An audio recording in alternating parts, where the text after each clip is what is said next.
Hi Kim, Christy here. I'm going to work on eye contact, pacing, and changing my tone.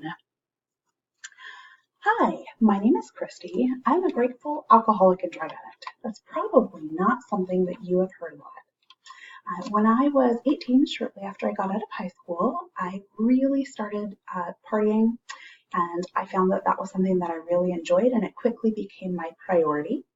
And I quickly graduated from just alcohol to alcohol and drugs. And really, anything that would make life a little bit more fun was something I was interested in. Uh, Unfortunately, I prioritized being more fun over some of the more responsible choices that perhaps people that age would have been doing. Um, I was not trustworthy. My family quickly learned that they couldn't depend on me to be somewhere because if I was out late partying the night before, I might not show up. And sadly, I missed my mom's first college graduation. I was spending all of my time on alcohol and drugs. I had a really hard time paying bills. I lost apartments.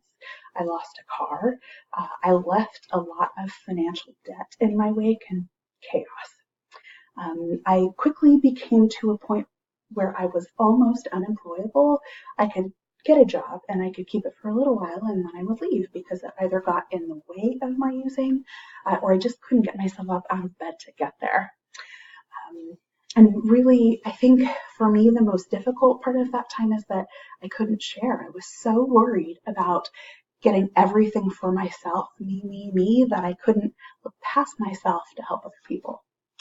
Fortunately, I came to a time where I realized that I didn't like who I had become. I was done. I didn't want to be who I was. I needed to learn how to be the person that I wanted to be. I was very lucky to get into an inpatient residential treatment place here in the Valley, in Oregon, and I got a lot of help there. I started attending recovery meetings and I started putting in the hard work of being a good person, of changing my life.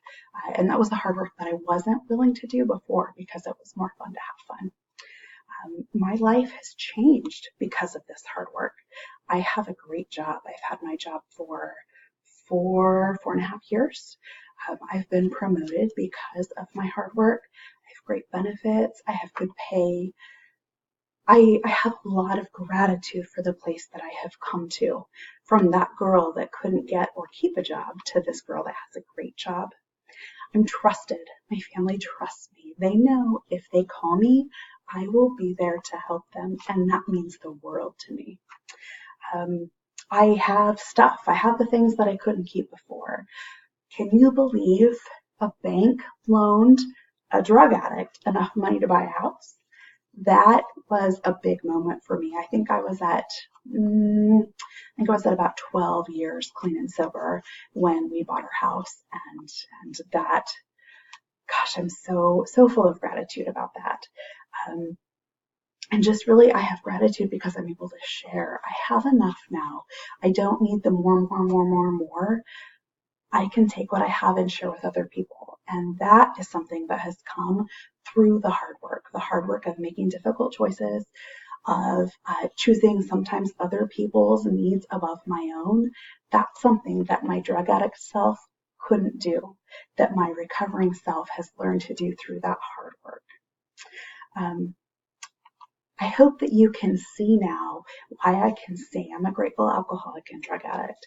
Before I came to recovery and learned how to live a good life, I didn't have the skills. When I moved out of my home of origin, I didn't know how to be a good person.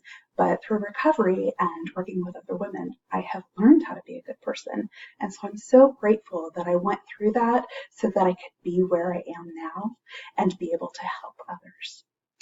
Thank you so much for listening.